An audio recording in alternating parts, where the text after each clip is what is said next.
glad you could all be here. It is my absolute pleasure to introduce our speakers this evening. And I know some of you have been to events of theirs throughout the week, and I imagine you've already heard at least a couple of introductions, so I thought I would go a little less formal. Not reading any bios here, just going to tell a couple stories and then turn things over. So, first, Sheila Gregoire and her daughter, Becca Gregoire Lindenbach. Now, we have a little connection because my mom actually taught me sex ed too, because my mom was the PE teacher at my Christian school.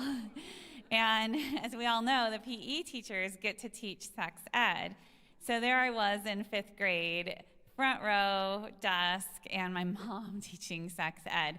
And I will say that we did not have the same rapport that you two have when you're talking about sex publicly. So kudos to you. You're an inspiration.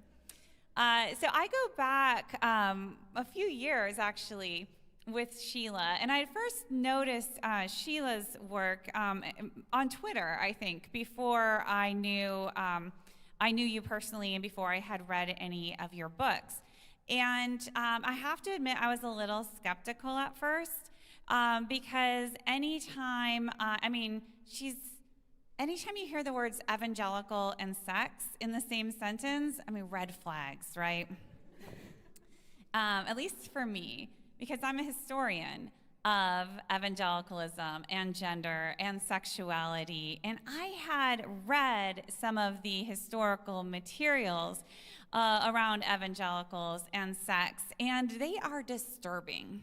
They are really disturbing.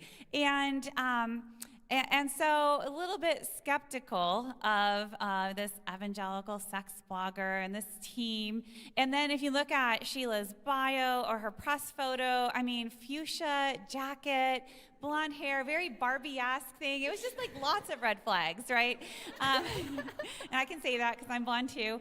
And then I started seeing what she was saying and what these two were doing. And I got interested. And so, because what I had seen and what Sheila and Becca have seen through their disciplinary approach is the great harm that has been done and continues to be done by these really horrible teachings about sex, sexuality, women's bodies, power, relationships. And this goes back more than half a century. And it is pervasive. And these teachings don't just hurt marital relationships. They don't just hurt intimacy. But we have also seen how misguided teachings on sex and sexuality and power end up making women susceptible to abuse and rob them of the ability to even identify abuse for what it is. These are really harmful teachings. Well, the thing is, Sheila and Becca, through their research, started to see this harm. And Sheila had been in this for a long time as a writer for evangelicals on sex. And she started to see some of the harm her own teachings had been doing. And she started, I studied this through history and historical documents, and she heard from women themselves. And she did more research and did further research and then decided she needed to do something about it. And so not only did she work to produce better teachings, but she also reached out to the other writers who were perpetuating these ideas, thinking surely they would want to fix these things, right? I'll let you take the story from there. But what I do want to say is just how important their work is, how important the book, The Great Sex Rescue, is. I had the honor of endorsing that book. I suspect in part you went with a historian to endorse it because a lot of folks in that evangelical sex industry wanted nothing to do with it because it would probably hurt their own business prospects. Just a guess, maybe not. And it was an honor to do so. And the other person who endorsed that book was Rachel Den Hollander. right? Because this corrective and these teachings are that important. And so with that, it is my great pleasure to welcome Sheila and Becca to Calvin University.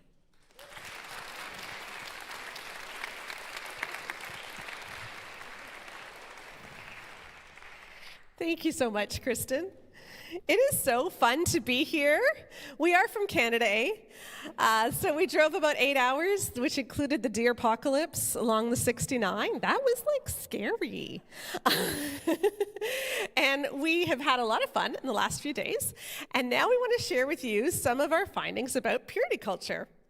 I also do need to say that it is very interesting to be here with my daughter. It is a strange duo that we have. Yeah, I think when I was in university, when I was like 18, 19, and I was studying research methods and psychology, I never thought that I would be applying that by explaining, different sex organs and talking about sexual pleasure while my mom is right beside me. But here we are. And we do this every week on the Bare Marriage podcast, every week. So as Kristen was saying, is this working? Okay. Are we on? Jody, where's Jody? Do I have to point it anywhere? I will let you figure that out. I'll just tell you how we all got started. As Kristen said, I wrote about sex and marriage for years, for about a decade, and one thing I never did was read other Christian marriage books because I didn't want to plagiarize anyone. And then one Friday afternoon in January of 2019, I had a migraine, and I was procrastinating, and I was on Twitter, as it was called then, and people were fighting about whether they needed love or respect. And they were referring to Emerson Eggerich's best-selling marriage book, Love and Respect.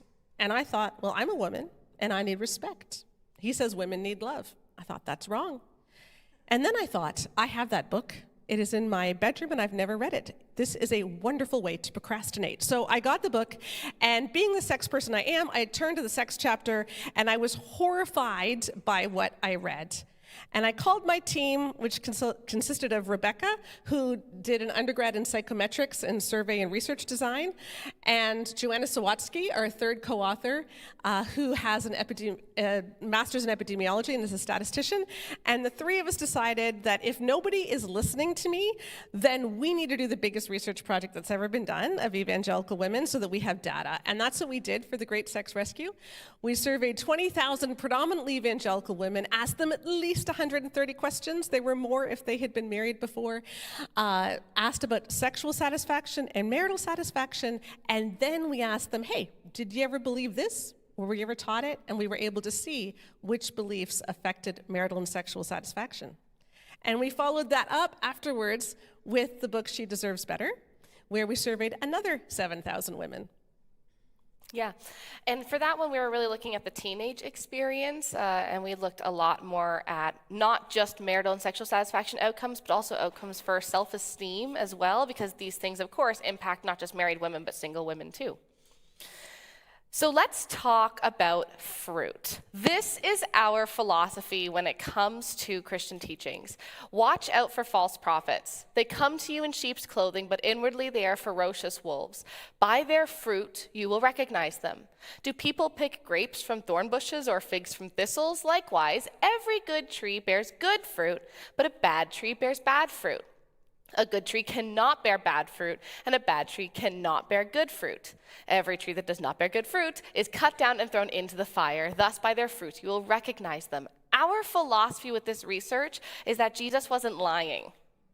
It's really that simple. If something consistently bears bad fruit, it's time to get rid of it because that is not of God, and it's time to chase towards the stuff that bears good fruit instead. So, as we were starting to write She Deserves Better, because we do want to talk primarily about purity culture and its effects on the millennial and Gen Z generation. I am a Canadian. I'm going to say Gen Z. I can't say Gen Z. It just freaks me out. So millennials and Gen Zs. And one of the things that I had the pleasure to do was I got to read all the books that were aimed at teenage girls. I did it all in one weekend. That was a bad mistake. I was very depressed by Monday morning, but I read them all, and I noticed something. there were certain things that kept coming up over and over again in remarkable speed, and they weren't the words that I necessarily associated with Christianity and what it meant to be a Christian. So I decided that we were going to do this scientifically. So we took a look at the most common words in the New Testament, and then we took a look at the most common words in books for Christian girls, and we created word clouds. Here is the New Testament. So what do you see? Yell out some words for me. Yeah, right? Lord, faith, love, believe. Here's the books for Christian girls. See any difference? Now, we were not looking at the books for Christian girls that were about dating or that were about relationships. We were looking at the Christian books for girls that were marketed as, this is the Bible study you do with your daughter. This is the study you do in youth group. General faith. This is just general faith. And what is it all about? Marriage, wait, husband, sex, tempt. That's not okay. You know, when I was a teenager in the 1980s in downtown Toronto, I went to youth group, and we talked primarily about how to share your testimony, how to share your faith. We prayed about missions all over the world, especially the 1040 window. We were obsessed with spreading the gospel. And I hadn't realized how much that had changed by the time my girls got to youth group. And when I started hearing what they were hearing in youth group, I realized something has shifted in the culture. Because what they were being taught was all of that, not about how to share your testimony. Our faith had really changed. And what happened with that change is because in the 80s and the 70s, there was this increase in like teen pregnancy rates and teen delinquency, the abstinence-only sex education, the conservative resurgence, all these things kind of came in full force to try to deal with that problem. And what it did was it created a spirit of fear. Yeah, I just want to say, who thinks that teen sexual activity is greater now than it was in the 1980s? Anybody? Who thinks it was the 1980s that was greater?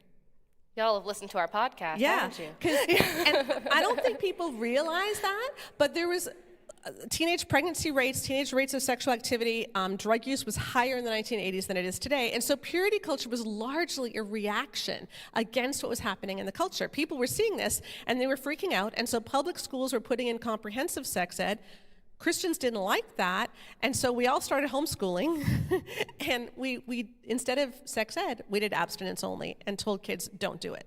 Yeah, and so what happened in this entire culture is that we saw things becoming hyper-spiritualized.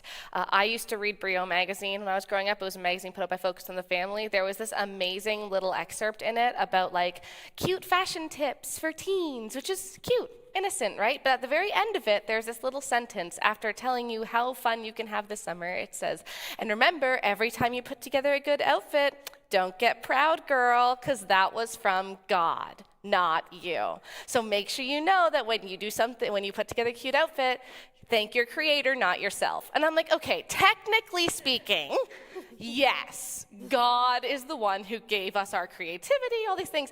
Why is it so important to take her down a peg? It's like the church becomes your frenemy. Like that kid who's like, oh my gosh, you look way less tired than I think you are. Like, why is the church always giving us backhanded compliments, right?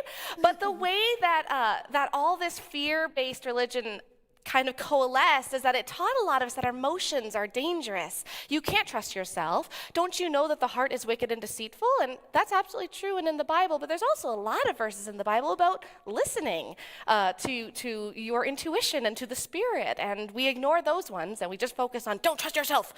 But identity was taken from the idea of what Jesus did, and our identity was placed on our virginity status. For so many of us, if you asked me when I was 14 what makes a good Christian, oh, they don't have sex. Hands down, they don't have sex. And that's it. But what's so interesting about living with a fear-based mentality is that we end up pathologizing a lot of normal development. For example, some things were framed as sin issues that are simply child development issues. And I'm going to give you an example. Let's look at this picture together. I am biased. These are the two most beautiful children in the entire universe. They are also both mine. This is Alexander and Vivian when they were 7 months old. And would you believe me if I told you that some of the most popular parenting books of the 90s would say that both of these children are in open rebellion and living in their sin nature right now? Why? He threw his sweet potatoes. And she's crying when I took her to the zoo. She's not being grateful. That is because she's a dirty, wretched little worm, right? Like this, we hear this kind of stuff, and we don't need to deny the sin nature in order to recognize that some things are just normative development. We don't need to spank a baby for crying, but that's what we were told, was that this child right here is rebelling. She's not just overtired. She's rebelling. And if we were able to do it to babies this young, is it any surprise that we were able to do it to teenagers too? And that's what happened, is dating became pathologized.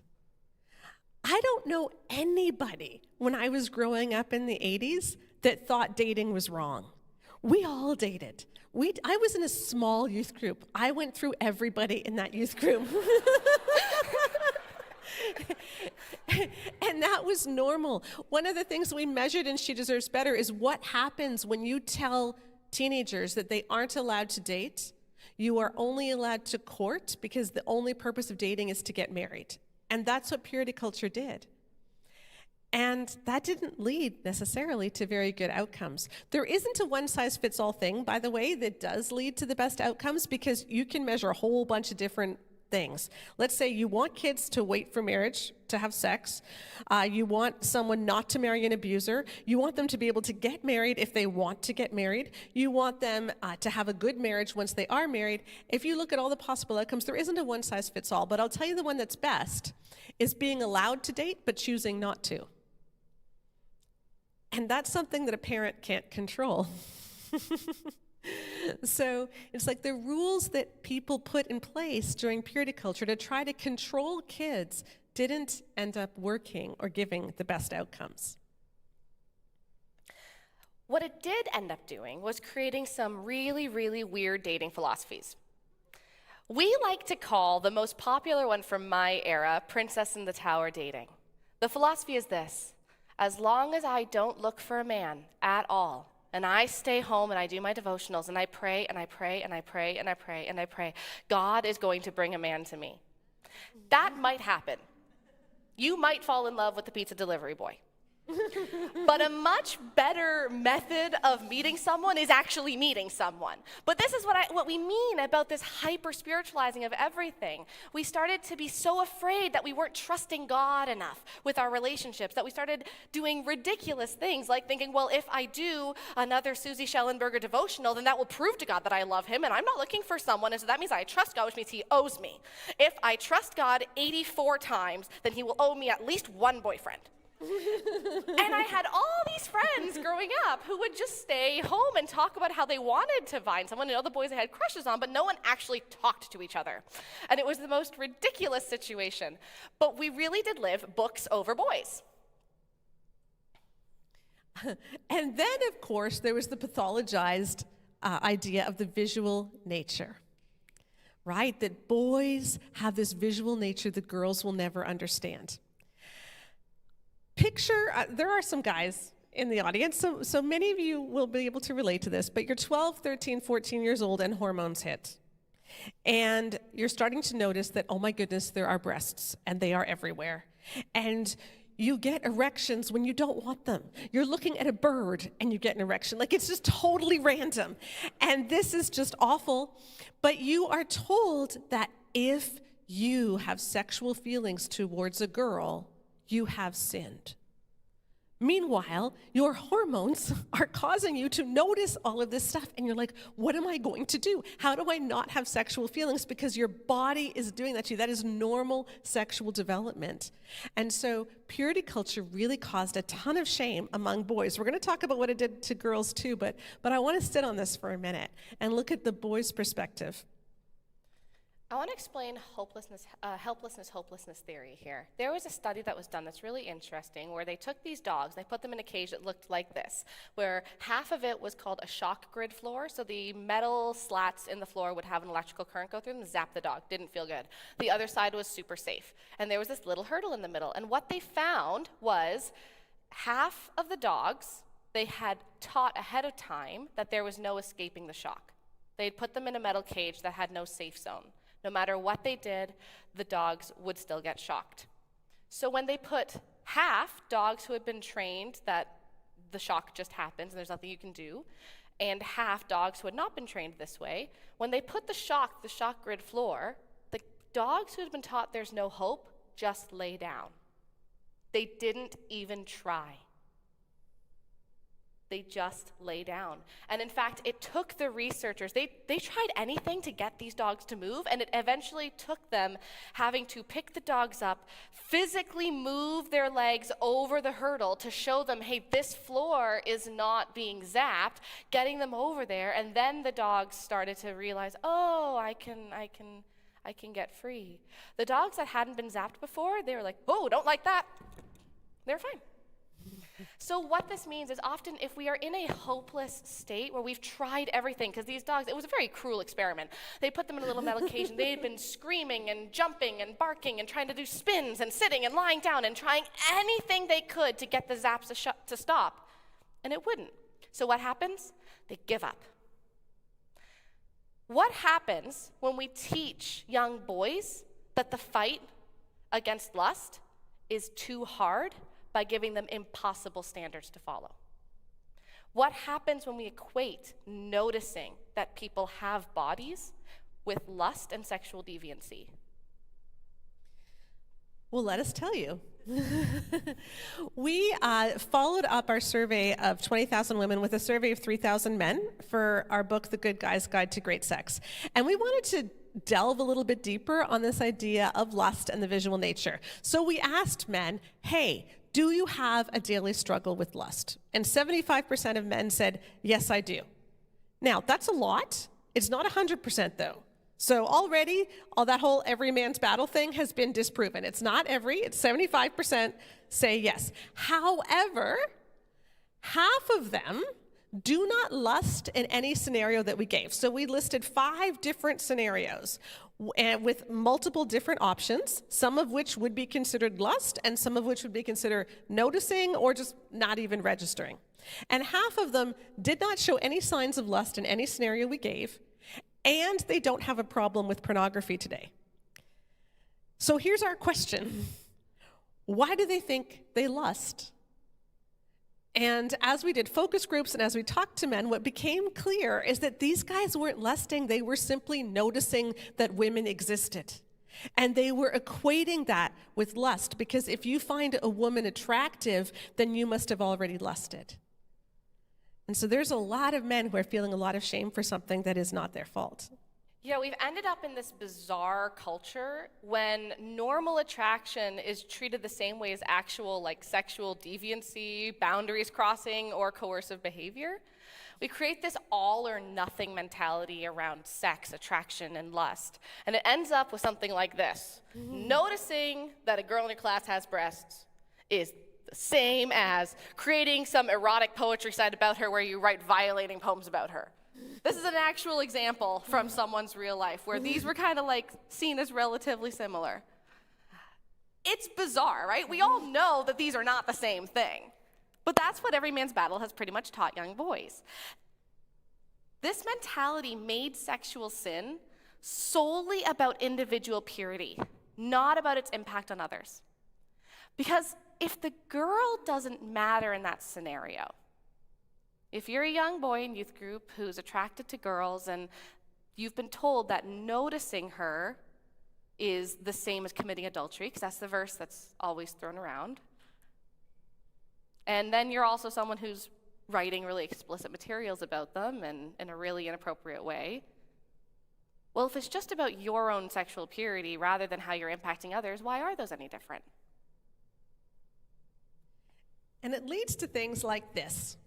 So Fred Stoker is co-author of the book Every Man's Battle and several other books in that series, which sold 4 million copies since the year 2000 when it first came out. And when he was on a Focus on the Family broadcast, he said this: the biggest problem is not how much we're pushing on the boundaries of our girlfriends. The biggest problem is when we enter into self-gratification. And he was talking about masturbation as you view pornography. So he was saying the biggest problem that men have with their purity, it's not what they're doing with their girlfriends. It's not pushing on girls' boundaries. It's the fact that they're masturbating to porn. Can we look at this in a different way? I would say this: the biggest problem is how much we are pushing on the boundaries of our girlfriends, because that is assault. And assaulting others will always be the biggest problem. And of course, fueling sex trafficking through pornography is also bad. But let's be honest, the effect that you have on others matters. And when we see purity solely about what we do and what we are thinking, then we're not thinking as a community. And a strange dynamic occurs when we make the victim of a boy's sexual purity rather than the girl who's been assaulted. We create this really weird dynamic where women need to do the work to keep men sanctified, because we've now taught boys that it's hopeless, right? You can't even notice someone's attractive, or else you've already gone all the way in your mind, right? That's just as bad. You're already sexually depraved. There's so much shame. It's horrific. And so if it's hopeless, though, that means that at least part of the responsibility needs to be on the girl, because she's not hopeless, right? This isn't just how she's been made. She has some control here. And so we put women in a sanctifying position for men. And we've really created a gospel of sin management that looks something like this: Jesus saves women so that women can save men.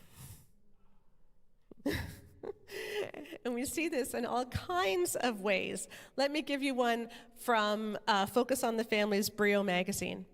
Bob Gresh, whose wife Dana wrote And the Bride Wore White, Lies Young Women Believe, Lies Girls Believe, all kinds. She did the Secret Keeper Girl and True Girl curriculum. Her husband said this: if a guy sees a girl walking around in tight clothes, a miniskirt, or short shorts, you might as well hang a noose around the neck of his spiritual life. So if he merely sees a girl in a miniskirt, his spiritual life is now dead. So she has the capacity, just by merely existing in a miniskirt or a pair of shorts, to kill his spiritual life. And so what is the solution that was given to boys? Bounce your eyes. Bounce your eyes is an idea where your eyes never land on a woman. Okay, so you just let's practice this actually right now to show how bizarre it is. Just try to not really actually look at anything other than just kind of having a conversation. You're just looking everywhere else, and every now and then you bounce back to the eyes. Okay, good. Oh, almost looked at boobs there. Awesome. Didn't look at boobs. Okay, almost. It's bizarre, isn't it? And this seems to be presented as the solution to male lust, but it's still ridiculously objectifying. It is so weird to be talking to someone who is so clearly trying to not look at a part of you. It makes you so self-conscious and feel so small. It was objectification regardless. And whether he is lusting after her or he is trying hard not to look at her, he is still seeing her as body parts and not as a person. Every Man's Battle tells guys that you need to be very, very, very careful when you walk into an office. Because do you know what offices have? Receptionists. And they are usually female. And do you know what receptionists do? They frequently bend over. So the first thing that a man must do as he walks into an office is turn his head like this. So I'm not exaggerating. It's actually saying that. They also, on their website, of Steve Arterburn's website, who also co-authored Every Man's Battle, they have a list of how you can prepare for the summer to make sure that you stay pure. And one thing you're supposed to do is make a list of all of your enemies. And that can cause lust. Among those enemies are female coworkers and female joggers. Joggers, yeah. Joggers. Do you remember when that guy shot up all of the massage parlors, and what he said is that he had to get rid of the temptations. And that's exactly the same language that Every Man's Battle used. And this isn't just about genuine, predatory, scary men too. This caused so much shame for the guys who are trying to be good. The safe men, the ones who are horrified at the idea they might objectify a woman. And for a lot of them especially, it really it caused them to also miss out on just the chance to gain some social skills, like how to talk to a girl. And it wasn't because they were creepy. It wasn't because they were thinking man, I wish I could X, Y, Z, right? Or I don't know, XXX, I don't know. But it's not like they were trying to be the problem. They were trying to be the solution. But then, of course, they end up feeling like they were never able to really connect with the women in their lives, the girls in their lives, and it always felt a little bit awkward. Additionally, outside of the Christian world, I will tell you, not being able to look at a woman without seeming creepy about it is it's a really important social skill, guys. It is not a good witness. It is not a good witness. If the non-Christians in the world say, yeah, all the people outside the church treat me normally, but all those men, they won't even look at me if they're Christian, that is a horrible witness, and that is a lack of social skills that our churches have really fostered, unfortunately. But more than that, body parts, they really should be kind of a neutral stimulus for the most part. Obviously we're all going to find people attractive, but especially for these young boys going through puberty, the hormones going through their bodies are just a lot, guys. It really is. For girls too. But what it ended up doing was, instead of allowing our teenagers to grow up just with body neutrality, it treated body parts like the don't think of a pink elephant phenomenon, right? So there are going to be boobs everywhere. Do not ever think of them, or else you are going to hell. Don't think of them. There's 2 of them, typically. They're typically you know what I mean? It's ridiculous. They might bounce. They might jiggle. And if girls walk too fast, they might jiggle extra. So don't look at walking girls either, because they might have boobs. It's ridiculous. You're looking for things you shouldn't look at. Who in their right mind is I'm going into an office, a woman might lean over. No one thinks like that. This is weird. And we did this to a generation of boys. So can I suggest Jesus did not refuse to look at women? Jesus chose to truly see women. And that is the difference. That is what we have not taught a generation. What we did teach them is this. How did God make men? Men just don't have that Christian view of sex. Again, this is the best-selling Christian book on male sexuality. They just don't have that Christian view. Even apart from our stopping short of God's standards, we find another reason for the prevalence of sexual sin among men. We got there naturally, simply by being male. Yeah, that's what we got. Is any man here offended? This is what they're saying about you. They are saying that God made you wrong, and that you don't have the Holy Spirit as much as women do. And yet somehow it became okay to say this. And I'm the sexist. I'm the anti-male person. I hate men by pointing out that this is wrong. It's bizarre. Yeah. And this is still being taught today, too. I mean, I think, what year was it? 2021? 2021. 2021, this book by Gary Thomas and Deb Felita came out, Married Sex, where women were taught this. With those pictures, the nude pictures, seared into her husband's mind, his sexual interest is centered on Izzy. And neurologically, he's less likely to be drawn to other women. As someone who's a psychology major, anytime I see the word neurologically, I'm like, they don't know what they're talking about. Neurologically is not a word that you can just use, because it's very complicated. I don't know what study he's referencing, because there's no reference. There's never a citation, guys. There's never a citation. It's just, they just say it, and they're just they'll believe that. And so stop believing it. That's what we hope you're getting from this, is that a lot of people have been taught stuff that is based in absolutely nothing. And it's spoken from the chest, and that does not actually give it any authority. Yeah. So, what Gary here is saying is if you want your husband not to watch porn, all you have to do is send him nude photos. We all know how that can happen. So we have created a theology of marriage and sex where men need to be placated because they are at the mercy of all of these things happening in society and happening all around them, and they can't possibly stay pure without women's help. So Every Man's Battle literally called women the methadone for your husband's sex addiction. When he quits cold turkey, Every Man's Battle told women, be like a merciful vial of methadone for him, and let him use you sexually so that he doesn't lust after other women. Hot. Kevin Lieben, who wrote sheet music, said, your period is a very difficult time for your husband. The audacity. Because he might have to go 5 days without sex. And so what he suggested is that women give sexual favors during his period because faithfulness is, or during her period, because faithfulness is a two-person job.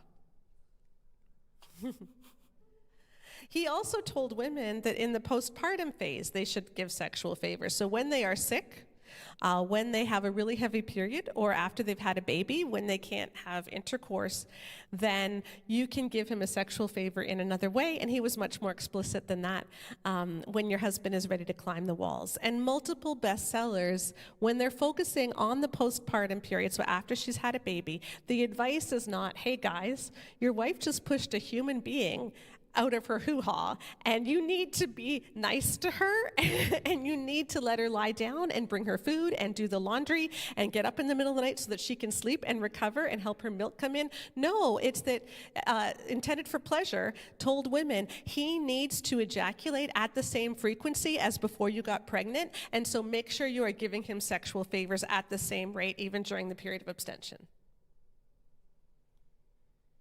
Because we can't expect men to be decent human beings. That's the way that God made them.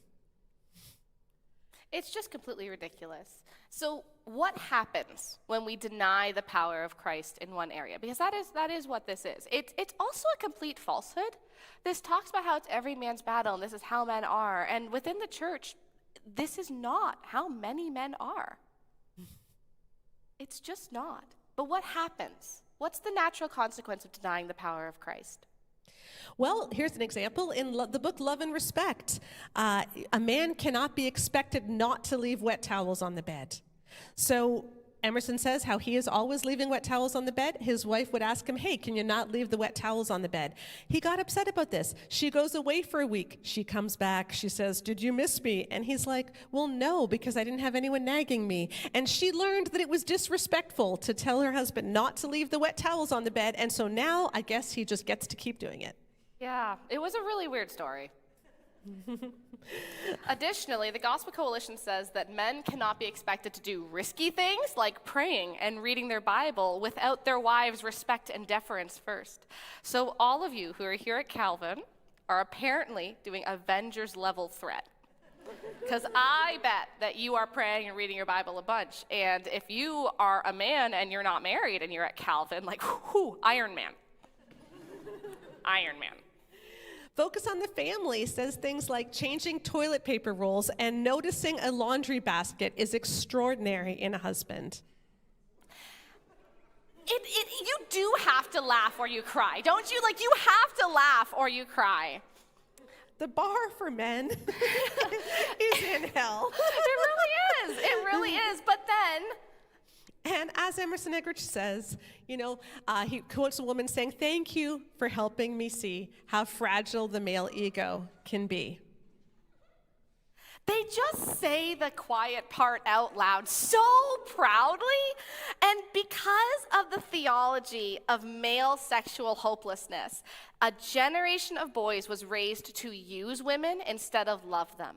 I don't mean everyone in that generation, but I mean that became the cultural expectation. But at the same time, they were raised to be afraid of women. So we indoctrinated this whole group in what's called the Madonna whore complex, where you see women as either there to save you or to satiate you, to save you or to tempt you, holy or whorish. That's what it means. And of course, there are ramifications for porn use as well. So how does our rhetoric around porn make it worse? There was a really interesting study by Samuel Perry. Several, actually. He did a whole bunch. Sam Perry has a behemoth of research on this. So the summary of some of his interesting findings are that among conservative religious folks, men actually find it harder to quit porn. And it's often tied to greater feelings of shame around how broken they are or how disgusting they are for having done this because of a lot of these messages that, in essence, have taught them that even noticing someone means that you are now the worst of the worst. There's so much extra pressure that it actually makes it feel even bigger than it is and makes it harder to get out from under. But the funny thing is, we actually know from a lot of research that a lot of people watch porn at some point in their lives, by the way. First of all, it's something like 90% or 95% will have seen porn by the time they graduate high school. The really sad part of that is that a lot of that starts at age 11, 12, which is quite sad, and I personally think constitutes child sexual abuse. In Canada, in my country at least, showing child pornography is a form of child sexual abuse. So that is a really, really sad statistic. But what also research has found is that a lot of people who watch pornography when they are younger do actually find it relatively easy or natural to slow down or stop their pornography use as they age, likely due to hormones and stage of life issues. But it's not necessarily a lifelong every man's battle for everyone, even those outside the church. And so there's no reason that it should be for those inside the church too. So how do we stop porn use? I can talk about this for 2 hours, and I'm going to do it in 3 minutes. So please excuse me for not going into this in the depth that it deserves. But a few things. Every man's battle, the solution is to try harder. Just don't do it. That doesn't work. It's not about willpower, it's about understanding the roots of porn use and the effects of porn use. I think if we frame this much more as a justice issue rather than a sin issue, rather than solely a sin issue, I think that would go really far. And if we could understand how much porn use does fuel sex trafficking and how it is not a victimless crime, and the idea of consensual porn is simply a myth. They've done so many studies on the so-called consensual porn sites. Many of them are not actually consenting to this, and many of the people who make consensual porn are abuse survivors themselves, and so how consensual is it then? So, major justice issue. But the other thing is understanding your own story and how you got into porn use. If you start watching porn at 13, 14, 15, you know what? When you masturbate, you feel good. It relieves pressure, it relieves stress, and for many people, both boys and girls alike, although boys use porn at higher rates, that became their coping mechanism. So you feel bored? You watch porn and masturbate. You feel stressed, you don't like that feeling, you watch porn and masturbate. You feel rejected or alone, you watch porn and masturbate. And then you miss out on major development because you don't know how to handle being bored or being stressed or being rejected. And that causes it a lot of shame. And if we can deal with those shame roots, and if we can deal with, okay, I need to learn to emotionally regulate in healthy ways and figure out why I'm using maladaptive coping mechanisms, that can go a long way to quitting porn as well. And so just do the emotional work and talk to a counselor. The other thing is that porn is designed to be arousing. And just because you find something arousing doesn't mean you like it. Those are not the same thing. Many kids, especially 11, 12, 13, they see porn and they are horrified. But he gets an erection, she feels lubricated, you feel like you're getting aroused, and so you think, I must just be disgusting because I must like this. That's called arousal non-concordance, when your body gets aroused but your mind doesn't want to. And if we can train the next generation to recognize arousal non-concordance, that just because you got aroused doesn't mean you wanted it, and even in a sexual assault situation doesn't mean you consented, then I think porn would lose a lot of its power. So we can talk about, we need to tell kids about that more. All right. So let's talk about girls now. Okay. One of the big responses to the pornography epidemic was to tell girls to cover up. right? Boys are visual, boys are watching porn, so make sure that the girls are covered up so that they don't also tempt the boys. The boys are having such a hard time. It would be even worse if they had to also look at girls in their real life. So here are the things that we measured. Yeah, we measured 4 different iterations of the modesty message for our book, She Deserves Better. Boys are visual in ways that girls will never understand. A girl must dress so she is not a stumbling block to the boys around her. A boy can't help but lust if a girl is dressed like she's trying to incite it. And a girl who dresses immodestly is worse than a girl who dresses modestly. Has anyone heard any of those before? Yeah. Oh, this is my two, sorry. Let's talk about how this message actually got started. Dana Gresh, we mentioned her husband earlier. He's the one with the noose around your neck. She wrote a lot of books for teenagers, but she also did a huge curriculum called Secret Keeper Girl, which has now been rebranded to True Girl, which was directed at girls ages 8 to 12. She did a huge conference around North America. 500,000 girls and their moms have gone to Secret Keeper Girl events, now True Girl events. Has anyone here ever been to a Secret Keeper Girl event? Okay, yeah, it's a thing. I know. And one of the things that she would do is teach modesty rules. And one of her rules was the raise and praise test. So you put your arms in the air, and if any bit of belly shows, that's bad, because bellies are intoxicating.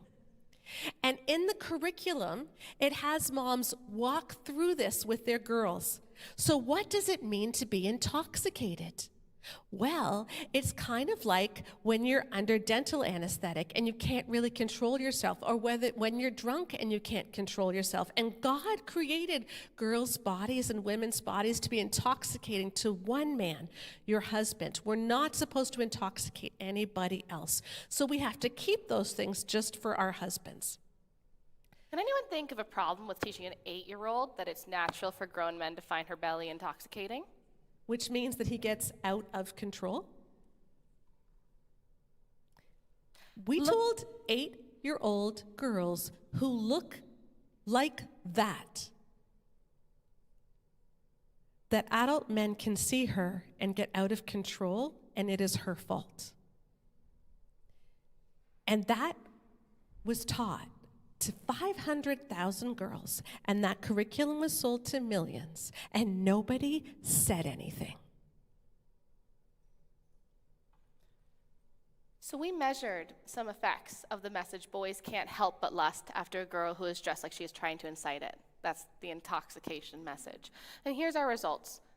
Girls who believed that in high school were 52% more likely to have experienced sexual pain, 52% more likely to have below average self-esteem in high school, 46% more likely to be afraid that their husband will look at pornography or other women if they get married, 36% more likely to say that they only engage in sex because they feel they have to, 29% more likely to feel uncomfortable with how her husband looks at other women, and 29% likely to have below average self-esteem today. These effects were not only in high school. And when we looked at some of the other modesty messages, we found the girls who believed them in high school were 63% more likely to marry an abuser when they grew up.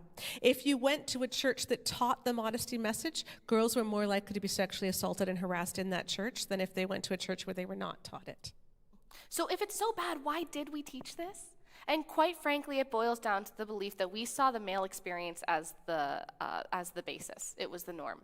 And so girls were told to fit into whatever would make life, quote unquote, easier for men. We also failed to understand the significance of why God made women's bodies the way he did, because we taught people it was so that they could intoxicate men.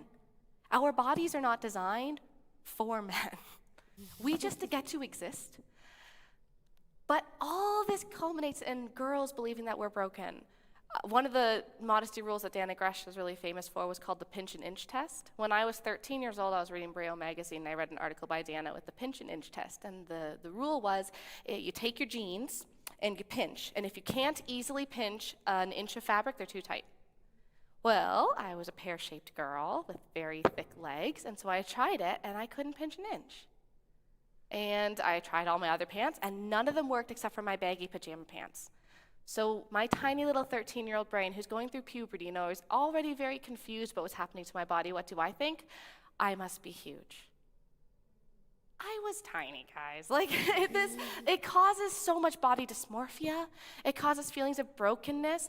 It also has a horrible effect on women who are not just naturally up and down athletic, especially because our bodies are even more vilified. There's been studies on the effects of this specifically on women of color as they're growing up, whose bodies are already heavily sexualized in our culture, and how they are much more likely to be singled out for this kind of, for like dress code violations and being seen as sexual for simply existing in a peripubescent girl's body. Not even a woman's body, a child's body. That is a problem. So women's bodies are a problem, but you know what else is a problem? Women's voices. So we asked women, hey, when you were a teenager, did you believe that girls talked too much? And 52% of our respondents believed it then, 15% believe it now. So how did this idea get started? Well, we've read a number of articles that traced it, and we tried to trace it too, and here's what people have kind of come up with. James Dobson, in a book, Love for a Lifetime, which was out in 1983, made a claim, and I think this is the one he did in that one, that women say 25,000 words a day, and men only say 12,000. And so, ladies, when your husband gets home from work, he's already said all of his words. And I know you haven't said your words yet, but be quiet. Let him rest, because your words are a bother to him. Gary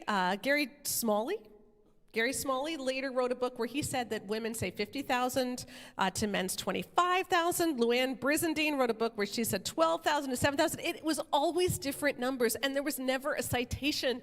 And people tried to trace it, and nobody ever could. And so people, like real researchers started to notice this. It was popping up in Cosmo. It was popping up everywhere. And they were like, do women actually talk more than men? So they measured it. And guess what? Women and men say virtually the same number of words every day. There is no gender difference, except in one particular case. And that is when you are in a mixed group setting. There was an experiment done, I think it was Oxford University, I could have that wrong, where they divided people into groups of 5 in various gender groups. So some would have like 4 men and 1 woman, 3 men, 3 women. It was all different. And if you're in a group of 5, then everybody should say roughly 20% of the words.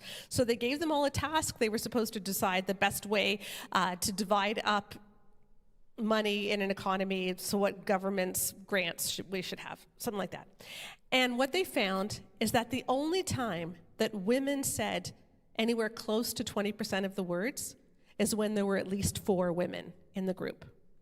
Anything less than that, and the men would speak far more. So the problem is not that girls talk too much. The problem is that girls do not talk enough. But what are the effects of believing that girls do talk too much? Well, we found that women who believed in high school that girls talk too much were 99% more likely to have below average self-esteem. That one makes sense, right? You believe your voice doesn't matter or is too much, think less of yourself. Additionally, they're 51% more likely to still have below average self-esteem today. What's really interesting is there's also a lot of marital problems that come up with that, such as how comfortable you feel about your husband in terms of trust, whether or not you can have these difficult conversations. But one of the most interesting ones that we found is that women who believe that girls talk too much were more than twice as likely to do practically all the housework. If they both worked outside the home. Mm-hmm. That's weird, right? Except that it makes sense, because what do those two things have in common? Believing girls talk too much, and then doing all the housework yourself and him not doing any. It both values his time and his preferences over hers. Both cases, he's the one who's most important. He should be listened to, and he should get the free time. It's a very interesting finding. We had a fun time analyzing that, and she deserves better. Our materials to teenage girls at the height of purity culture really did teach girls that your voices are a problem. So here's an example from a submission quiz given by Dana Gresh. Again, part of this huge curriculum that went all over North America at the Secret Keeper Girl events. And this quiz is still being used today. It's still on her website. It seems to still be in the current materials. Now, she had a scoring. It was a 6-question quiz, and you scored it at the end by counting up how many A's, B's, C's, and D's. D is the proper answer for all of these questions. D is a super submissive girl that everyone should be aiming for, and so the other responses are not very good. So let's take a look at this. When the kids I'm hanging out with decide that they want to do something that I don't want to do, I yell and grumble and run home, stomping all the way. I keep talking until I convince everyone to do what I want to do. I try to listen to everyone's feelings and help all of us work it out, even though this is hard to do. Or I do what my friends prefer. After all, everyone deserves a turn to lead. How on earth is C not the right answer? And also, sometimes B is the right answer, and sometimes A is the right answer. Like, what if all of your friends want to play a game that's actually bad, that's beating up on another kid, or that's acting out some music video that's inappropriate, and you're like, well, I don't want to do that because I think that's wrong, so how about if I try to come up with something fun and convince my friends to do something else? Like, that's not a bad answer.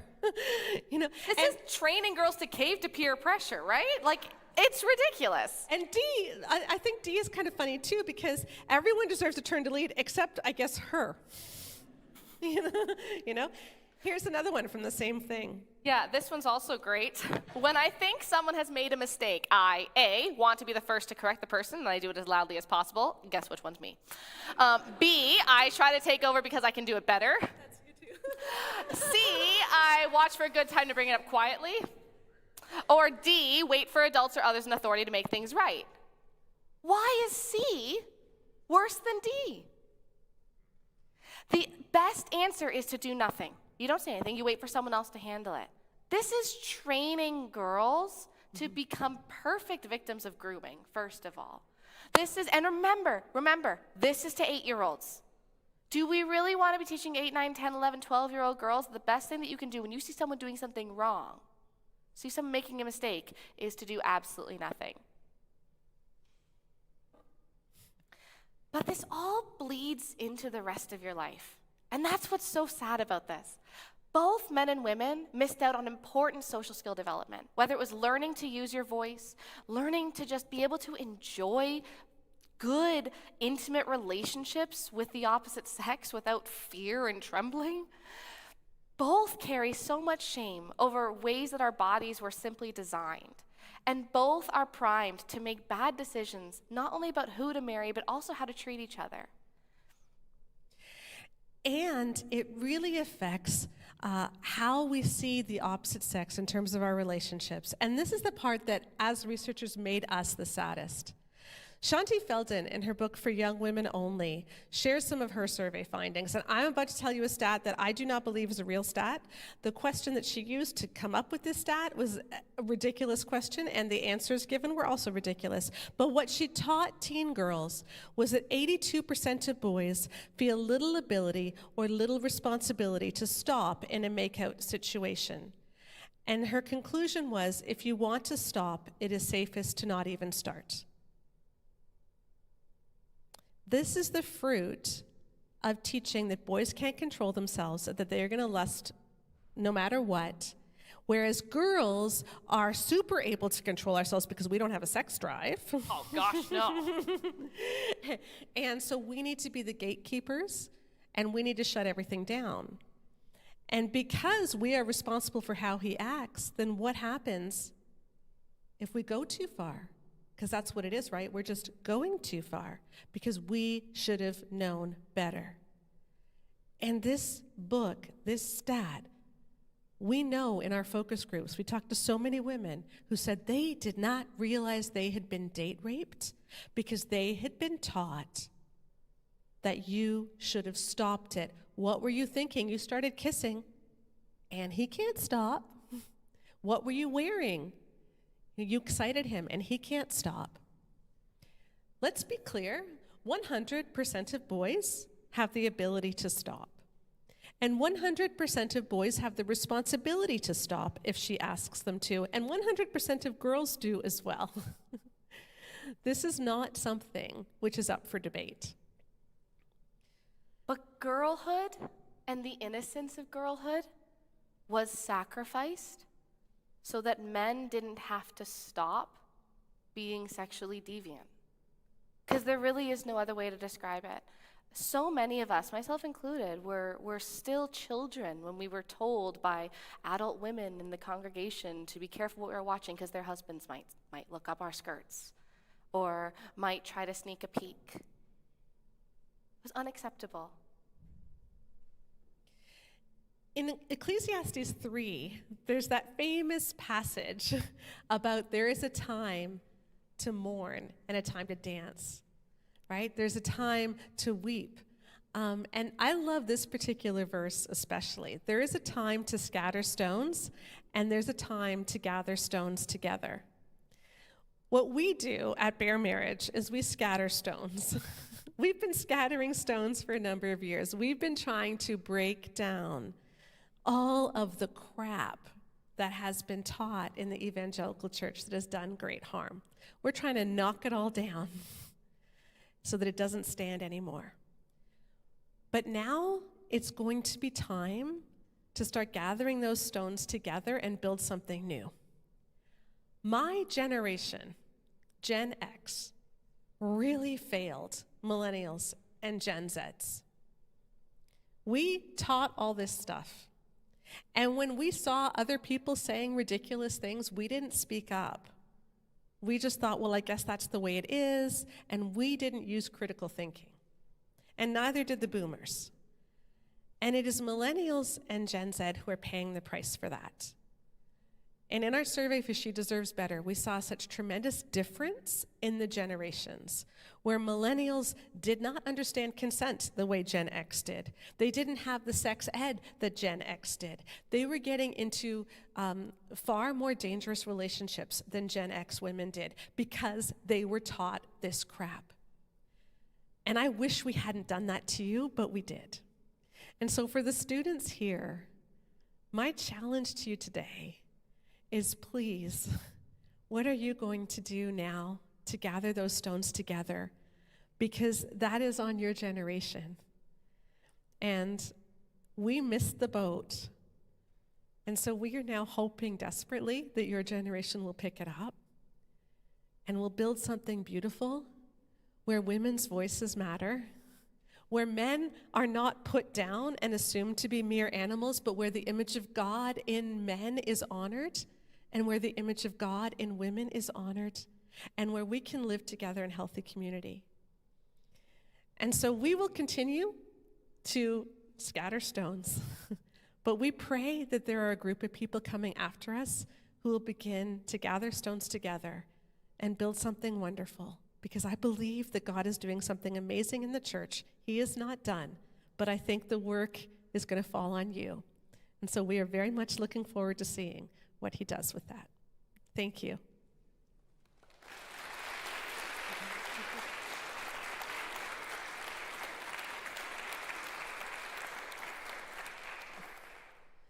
Do we have time for a Q&A, Jody? What do you think?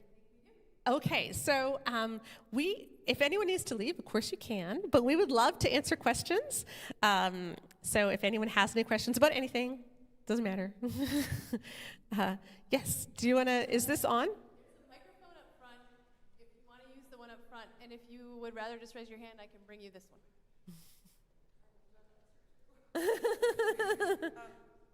like in politics, sometimes you feel helpless, right? You don't always know what to do. I was from all of the things that you guys do. What is it that we can do? What could each person in this room do to help fix this?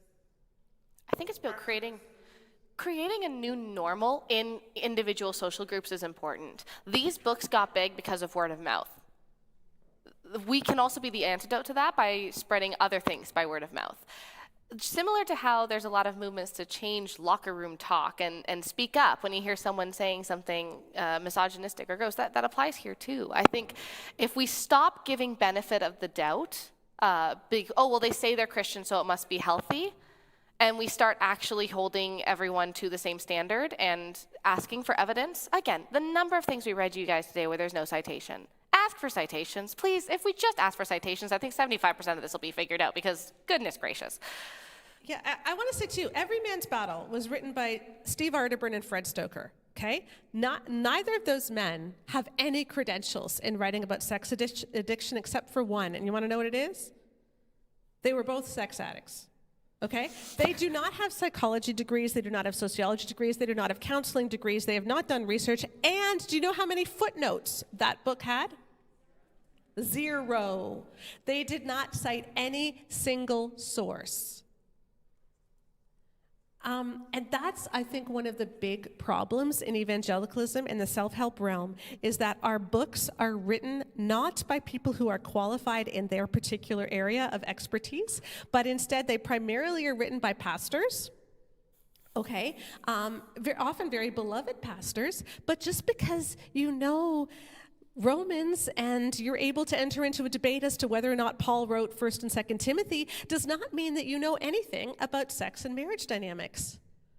And to give you an example, sorry, this is just, you got me started talking. This is a special interest for us. But, okay, Tim Keller. Many people love Tim Keller, right? He wrote a book called The Meaning of Marriage. And we brought this up in Great Sex Rescue because he had this one story where he was talking about he and Kathy, his wife Kathy, at the beginning of their marriage, and how if in the middle of, if at the end of sex he would ask her how it was, and she said it just hurt, she would be devastated and I would be too. And so we made the decision that we would stop trying to work towards orgasm and we would just try to enjoy being together, and that made everything better. What he was saying was she was hurting during sex, and he didn't know about it until after they had finished. And we spoke to many women in our focus groups who said, I had sexual pain, and I figured I wasn't supposed to speak up. And we mentioned this in Great Sex Rescue, is that this wouldn't have happened if Tim Keller had done any research about sexuality, because evangelical women suffer from sexual pain at about 2.5 times the rate of the general population. Like, vaginismus is largely an evangelical problem. And you can't just do that throwaway line like that without saying, hey, 23% of evangelical women have sexual pain. What we found is that a lot of those reasons are the obligation sex message and the modesty messages and the way we do the honeymoon. But he didn't say that, and he caused some harm there. And when this was brought up on Twitter, he just got angry. And I know he's passed away now, and I don't mean to beat up on him. But this is what happens when pastors are given a platform to write a book about something that they are not qualified to write about. And that is the vast majority of our bestsellers in the self-help realm. And not just with marriage and sex, it's also with parenting, it's with mental health, it's even with women's Bible studies. Okay? And if we stop buying books from people who are not credentialed, then I think things will change. Additionally, we've heard so many amazing stories from people who have just spoken up at their churches and said, hey, I'm not okay with you doing an every young man's battle study with the youth group, because have you seen the misogynistic flaming pile of garbage that this is? And they bring the information to their pastor, and often what happens is people don't understand what is in the book because they haven't read it themselves. And so when it comes to actually making a difference, not making assumptions and just going up, giving the information and speaking up, I think that's what's most important. Mm-hmm. Mm-hmm. Okay, any other questions? Yes. I have a total question. So my daughter is just turned 19, and I'm like, wow, I told her that whole thing. Right? Hook, line, and sinker. Oh my gosh, you gotta be careful what you wear, blah, blah, blah. So I'm like, okay, how do I repair that with her? Mm-hmm. Have you thought about, we have a book.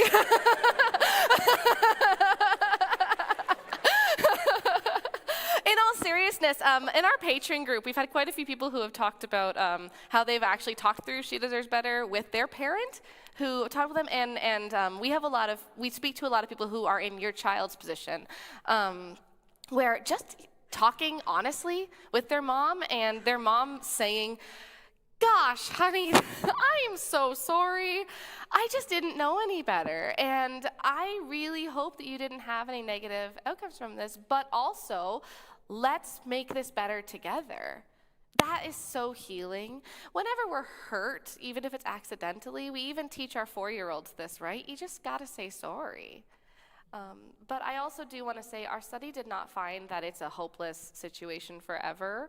Our brains are very good at learning and relearning. And so working together to find some healthy resources instead and really encourage each other to find freedom and joy in being a woman without shame can be so healing too. Rebecca, who bought you the Brio magazine subscription?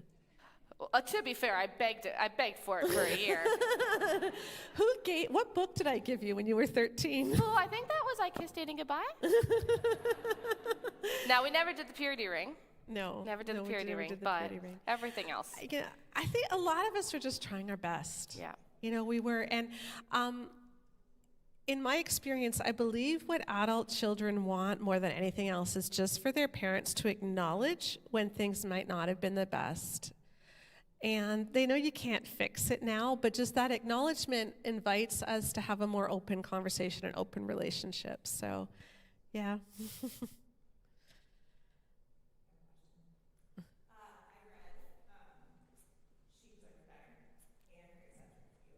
But recently I read She Deserves Better, and I have a 15-year-old. And so I'm grateful to have your framework in approaching this stuff with her. But the one chapter that kind of, I think, appropriately we leave open-ended about once you've kind of broken down the barriers with your daughter, that you have open conversation about kind of what framework you do recommend, right? That you're not in the book prescribing exactly the way you need to tell your daughter she needs to live, but that this is a conversation between you and your daughter.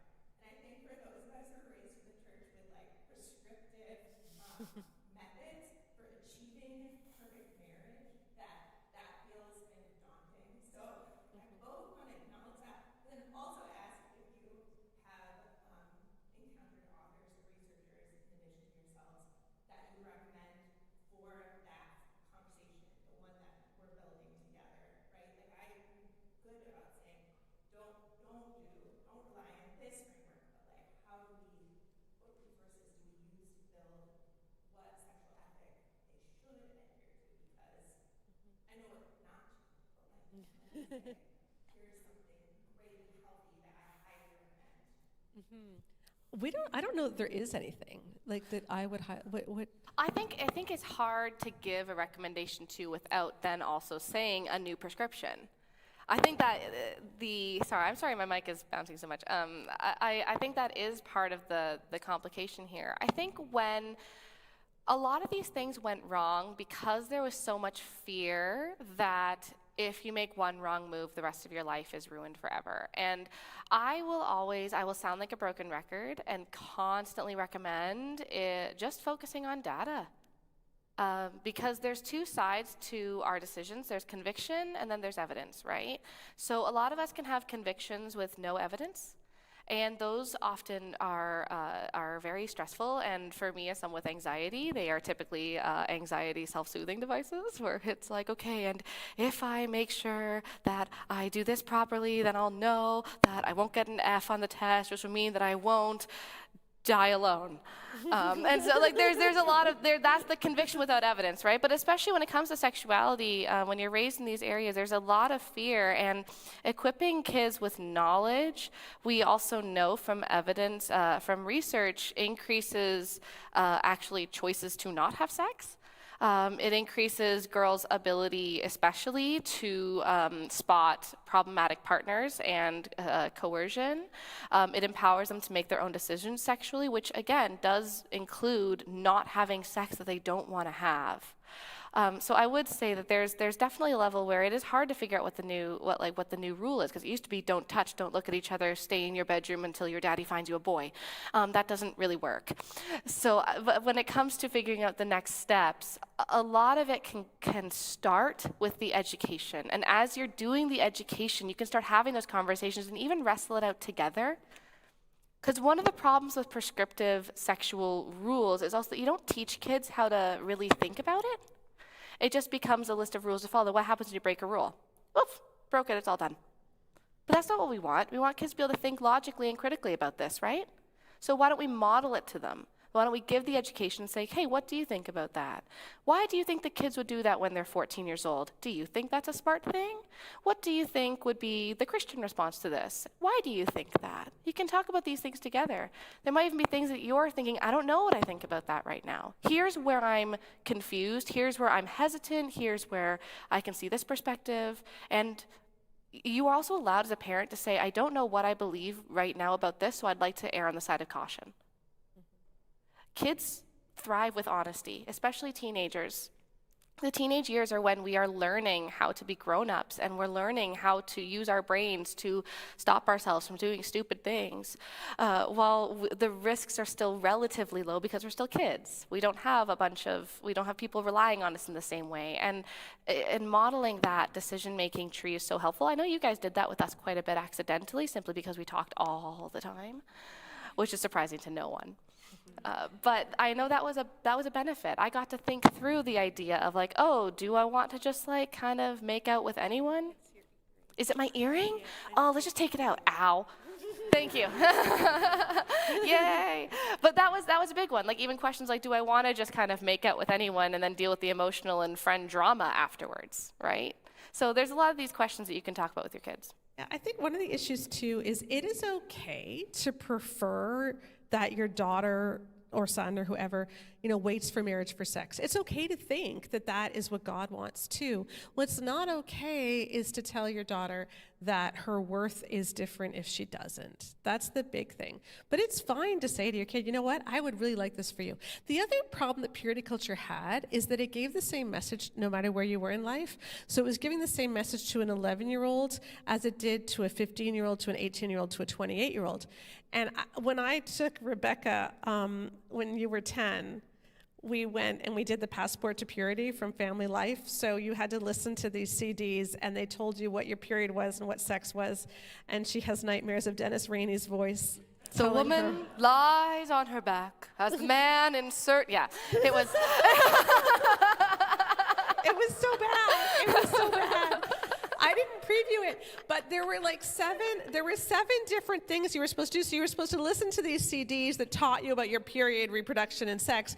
And then the next 4, there were 3 about just basic factual things. And the next 4 were all about how you had to promise to never have sex, all about soul ties, how if you have sex, you will form this tie. And I'm like, she's so grossed out right now. I could get her to promise to never look at a boy again, and she would say yes.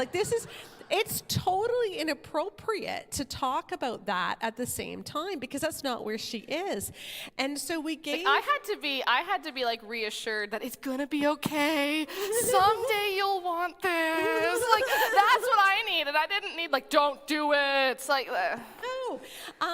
But the other thing that you like to talk about all the time is children are children, and it is okay to tell your 14-year-old, look, I don't care what you want to do. You are a child. And if any adult had sex with you, that would be a crime. And if a 14-year-old had sex with you, it's not a crime because it's really who is violating whose consent because you're the same age.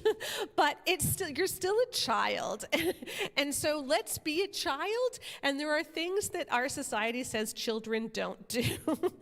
I think just the idea of protecting that very, talking to kids about protecting that very small window where you're kind of becoming an adult, but you don't have to have adult responsibility yet. And being able to treasure and cherish that time instead of trying to race through it and deal with adult stresses before your brain is really ready for it. I think that can be a really helpful conversation too, to understand yeah, you might feel ready, but also give yourself time, give yourself grace. The idea of the try softer mentality, you don't have to do it all at once. You get to grow up first, and that's actually a privilege. Mm-hmm. Yeah, so I don't have any book necessarily that I would recommend, but I do think just you got this. Just talk to your kids and just be honest, and you've got this. All right, anyone else? Yeah? Sure, go ahead. Sure, go for it.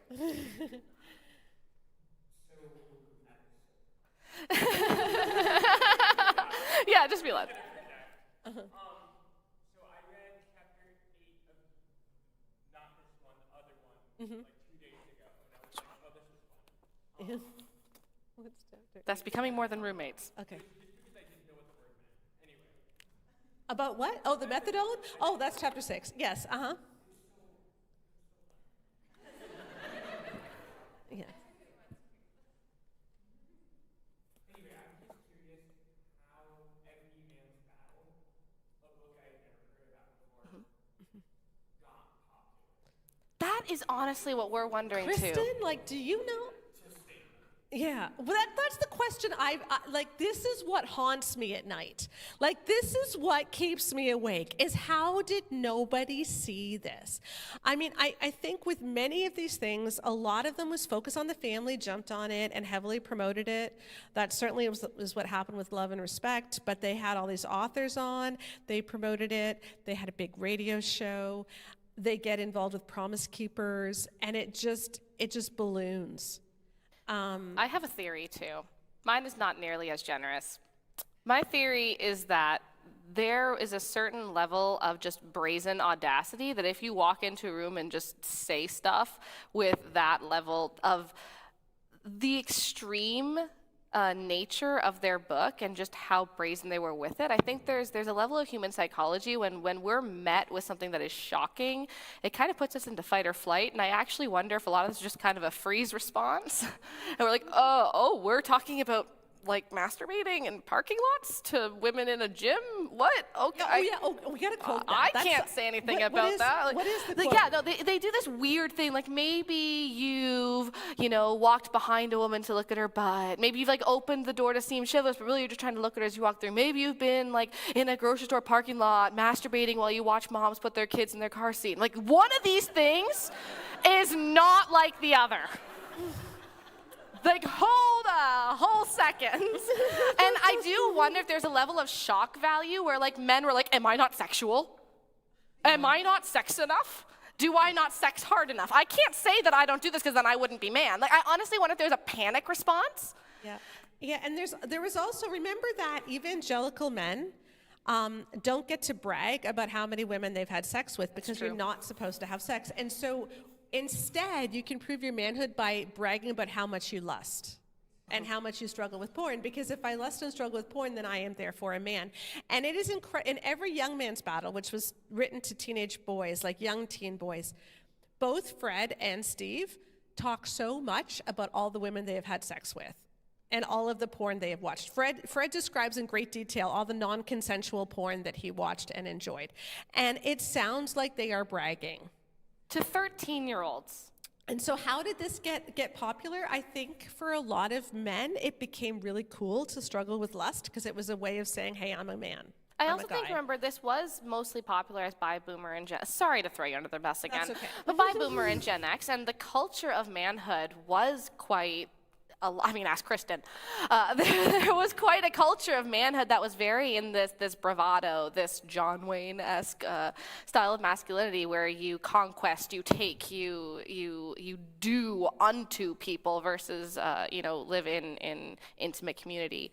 So I do think it fed into that a lot, and we have heard a lot from, like, especially younger generations. They read this, and it does feel like an alien planet, and I'm glad about that because I'm hoping that it's going to be more like what you were saying, where, like, this is a book you've never heard of. Good, let's keep it that way. But the problem is that even though people aren't reading the book, this mentality is still everywhere. It's still everywhere. We hear it all the time. Do you guys know that pastor? Where was it? North Carolina. The guy the guy from Bible Tabernacle. They all sound Baptist the same. The church Bible titles all sound the same, yes. so sorry if it's wrong. And he gave that sermon. It was the clip was seen by about 4 million people so far. If women are wearing short shorts and if they get raped and I'm on the jury, I won't convict him because a man's a man. Yes. And what do you expect? Yeah. Yeah. So, even if the book isn't as prevalent, this stuff is still being said really widespread. Mm-hmm. And that's it's the mentality that we need to stop at this point, too. Mm-hmm. Yeah. Throwing in one other possible theory, and that is, like, coming from that generation, it was moms who talked to daughters, fathers who talked to sons, so the people reading those books were not the women. Mm-hmm. I think they were probably not called out soon enough, and there may have been some brave women who could have and been a little earlier on that calling outness, except that was the dad's job to, so anyway, that's my. I think that my was theory. part of it. I would also say that one of the concerning things is that so much of these messages were actually spread by women. Like, we looked at 13 evangelical bestsellers for the Great Sex Rescue, and we applied our healthy sexuality rubric to it. And some of the most harmful books were actually written by women. So Love and Respect scored 0 out of 48. Every Man's Battle scored 9 out of 48. But For Women Only by Shanti Feldon scored 11 out of 48. So it didn't do a whole lot better. It had a lot of the same messages. Power of a Praying Wife, I'm thinking that was 16 out of 48. But so sometimes the messages by women to women are just as bad. And when we asked women, like, where did you hear the modesty messages? Overwhelmingly, it was other women telling them in church, you need to cover up because you're a stumbling block to my husband. I want to get to the point where if an adult man says that an 11-year-old is a stumbling block, instead of handing the 11-year-old a sweater, we start telling that adult man, you can't come anywhere near the kids. And we do not let anyone ever babysit at that man's house. Because that should be a red flag, shouldn't it?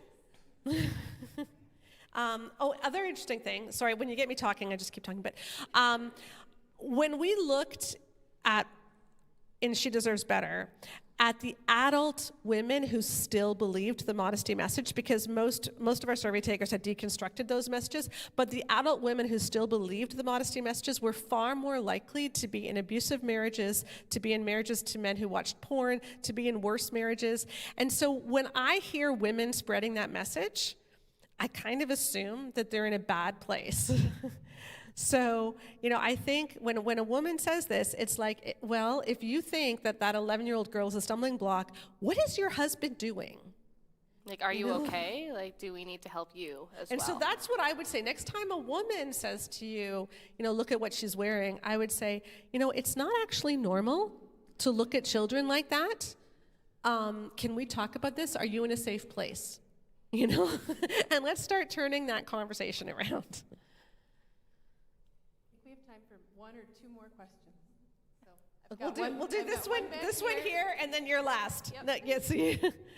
I heard you talk a bit tonight about the messaging of, men are visual. On the other side of that coin, for my generation, was being told that girls are emotional and like a complete denial of the reality of female sexuality. Yes. You talk about love and respect, and I know in your podcast you said how Emerson uses like his need for physical release, but never talks about female pleasure. Did any of your research specifically focus on like the generational effect of shame on women for messages like that? Not necessarily the generational effect, but can we tell you about 2 meta-analyses? Do you want to do this one? Yeah, sure. There's some really new research that's come out that's actually looked at brain scan data for both men and women when it comes to sexual arousal through visual stimuli. So in essence, they showed them sexy pictures and sexy videos. They put a bunch of stuff on their head, and they saw what happened to their brain waves. And it turns out that although men and women do seem to have some differences in like what parts of the brain light up in different ways and why, the end result is that both men and women are equally stimulated by visual sexual stimuli. So this idea that men are visual in a way that women aren't actually has been disproven. It might be that we're kind of turned on by different things, but it doesn't mean that women are any less sexual than men. It's kind of like saying, well, wolves eat meat, and deer don't eat meat, so deer don't eat food. Well, no, we just different diets, right? So maybe, just maybe, heterosexual men and heterosexual women might be turned on by different things. Who would have thought, right? So that's what a lot of these studies looked at is we experience sexuality slightly differently, often because of social conditioning to teach us to repress sexuality, and so we might not be as open to experiencing it, and so because of that we push down and experience less. But in terms of capacity and natural stimulation ends up actually being the same. Additionally, when it comes to sexual pleasure and desire as well, a lot of that seems to be tied up with first sexual experiences rather than gender. Men tend to pretty darn close to 100% orgasm on their first sexual experience, whereas for women that rate is very, very, very, very, very, very, very low. It is 15%. If you got 15% on a test, that would not be a pass. That is not a good number. Of evangelical women who waited for marriage for sex, 15% had an orgasm in their first sexual encounter that included intercourse. 87% of men did. Yeah, so and in general, not just in our study, in general, the rates for women's first sexual experience, the orgasm is pretty low. And so what we've actually found is that all these ideas that men are sexual and women aren't is much more of a learned response than it is an innate one. This is not how God created men versus women. This is about how we have learned due to our culture.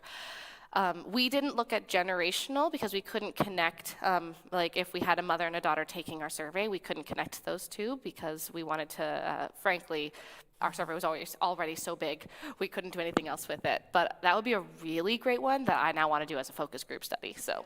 Here's an interesting thing about that, though. So there were these two meta-analyses, and in a meta-analysis, it's in a peer-reviewed journal, and what they do is they take a whole ton of studies, and they put them all together. It's very difficult to do. It takes a lot of statistical know-how, but they combine all of these different things so they can come up with a definitive conclusion. For instance, Elizabeth Gershoff, 2014, did the meta-analysis of spanking, included 160,000 children. She combined a huge number of studies on spanking around the world and was able to show definitively that spanking was either neutral or negative, but not positive. And that changed the way that psychologists talk about spanking. Well, these meta-analyses in 2019 and 2021 changed the way we think about brains and gender differences, because for years we've been hearing that men and women have different brains and that men and women react to visual stimuli differently. It's just simply that men's brains are bigger because men are bigger. And when you compare men and women with similar sized brains, there's really virtually no difference. Now, those studies included in them a certain study from 2004. So there was a small study in 2004 that said that men were more visual than women and were stimulated sexually in different, anyway, it was just really talked about the gender differences. That is the study that Shanti Feldon quotes. That is the study that Gary Thomas quotes ad nauseum. This is one study from 2004. The 2019 and 2021 look at like dozens and dozens and include that one. And I found a very, but very different outcome. But they won't acknowledge the meta-analyses because they like the finding from 2004 better, even though I've called them out on this repeatedly and I've talked to Gary about it. But anyway. Yeah. Yeah. Yeah. Okay, sorry, that's just my soapbox. There was one, you had the last question. Here you go. With all the talk about modesty and the messages that we're giving to our girls, personally, I kind of want my daughter to want to dress modestly, but not so that she's not a temptress to like a 50-year-old man, but just because I think it's classier. Mm-hmm. So what words would you recommend using for my 12-year-old who's as tall as me and like a size extra, extra, extra small with like the longest legs ever, and no way she's ever gonna meet the school dress code of shorts because they're... Yeah. And that was one problem I never had. She's not trying to be like turning the 6th grade boys on. She's just like, these are the only shorts that fit me, so I guess I'm just going to wear pants. Right. So like, I don't know how to talk to her about it without making her feel badly, or I don't know. Yeah. Yes. So we do have, there's some mother-daughter exercises in here specifically on that, on how to talk to your child about modesty, but the word I would use is just the word, do you want to say it? Appropriate. Yeah. I think the difficult thing with our bodies is that, just like you said, kids have different body types, right? And your daughter's legs are not inappropriate for being long, right? They're just not. The same way that women who have bigger chests, they are not inappropriate for having a larger chest. So when we talk about appropriateness, we're not talking about in terms of the body. We're talking about in terms of the location we're going to. Like if I showed up to this event in my sports bra and shorts that I exercise with my kids in my house, that would be a little bit weird because I wouldn't be treating Calvin with respect because I'd be showing up in sweaty exercise material. You know what I mean? Like there's a reason that we wear different things where we're going, right? And I think that's the conversation to be had. But there also is a level where, just like I had that stupid pinch and inch rule and I saw my legs as the problem, if your daughter is wearing the same clothes as everyone else and they just kind of fit her differently, but they do fit her, that also is just normal and appropriate. We do need to be able to exist with some girls. The shirt is going to simply be tighter because there's more here, and it's not because we're wearing something that doesn't fit and that you can see through because it's being stretched so thin. It's nothing like that. It's just that some people have bigger chests than others. And I think focusing, I know that for a lot of kids, focusing on fit and kind of more of the actual art of how to choose something that fits you well can be helpful, and you guys can work together to figure out what classifies as that, right? I would also honestly go on the offensive. Like if the school had a dress code and my daughter, because of her body, could not meet that dress code because it was impossible to get shorts that are less, where there's less than 6 inches here or whatever, I would say to the school, you tell me where I should shop for shorts then. Find some that would meet this dress code because I can't find any. And I would say the same thing about, cleavage or whatever. Like some girls are just bigger, and girls who are bigger are dress coded way more than girls who aren't. Yes. A girl who doesn't have much of a chest can wear spaghetti straps and get away with it, but a girl who has more of a chest can't. And if we're dress coding the one and not the other, it's not about the clothes, it's about the body. And so if the school did that to my kid, I would just To be fair, going livid is kind of our standard. Yeah, that's true. That's kind of our standard response.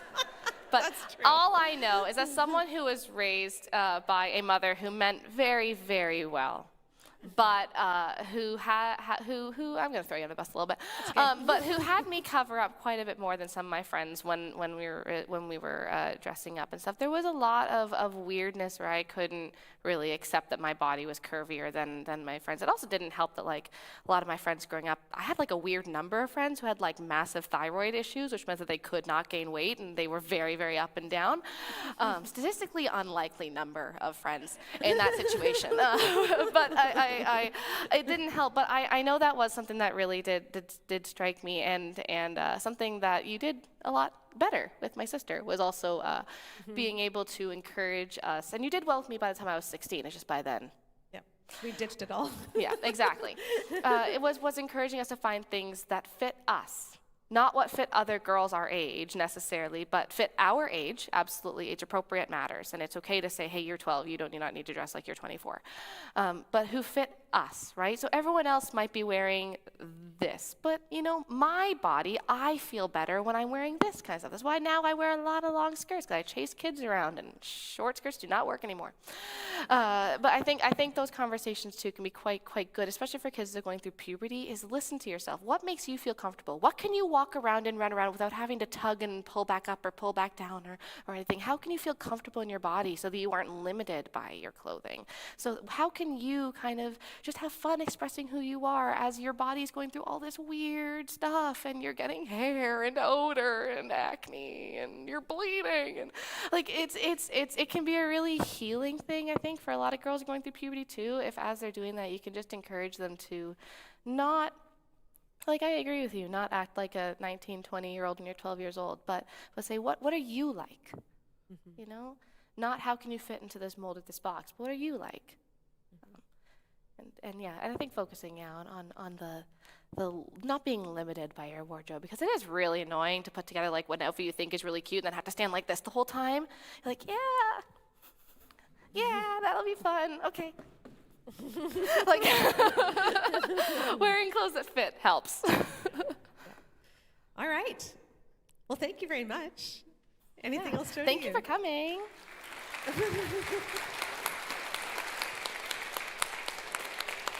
Yes.